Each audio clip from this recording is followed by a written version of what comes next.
નમસ્કાર દર્શક મિત્રો, હું જપન શાહ કાનમ એક્સપ્રેસ ન્યૂઝમાં આપનું સ્વાગત છે। જોઈએ આજના મુખ્ય અને મહત્વના સમાચાર।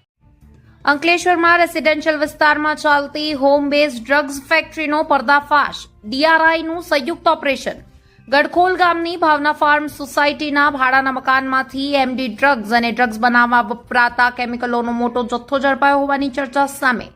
ભરૂચ જિલ્લાના અંકલેશ્વર શહેરમાં ફરી એકવાર નશાના કારોબારનો મોટો પર્દાફાશ થયો હોવાનું સામે આવ્યું છે।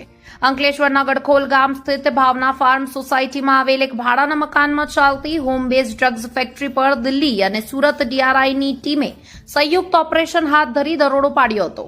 પ્રાથમિક માહિતી મુજબ દરોડા દરમિયાન સ્થળ પરથી મોટી માત્રામાં એમડી ડ્રગ્સ તેમજ ડ્રગ્સના ઉત્પાદન માટે ઉપયોગમાં લેવાતા 2-પ્રોમો સહિતના કેમિકલ મળી આવ્યા હતા।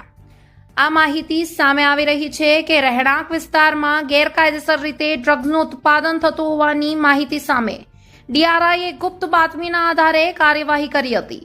ઓપરેશન બાદ સમગ્ર વિસ્તારમાં ભારે ચકચાર મચી ગઈ હતી। ડીઆરઆઈ દ્વારા સ્થળ પરથી પુરાવા એકત્ર કરવાની તેમજ સમગ્ર નેટવર્ક અને સંડોવાયેલા લોકો સુધી પહોંચવા માટે વધુ તપાસ હાથ ધરવામાં આવી છે। સત્તાવાર રીતે જપ્ત કરાયેલા મુદ્દામાલ અને ધરપકડ અંગેની વિગતો જાહેર થવાની બાકી છે। રિપોર્ટર રવિ સૈયદ, અંકલેશ્વર।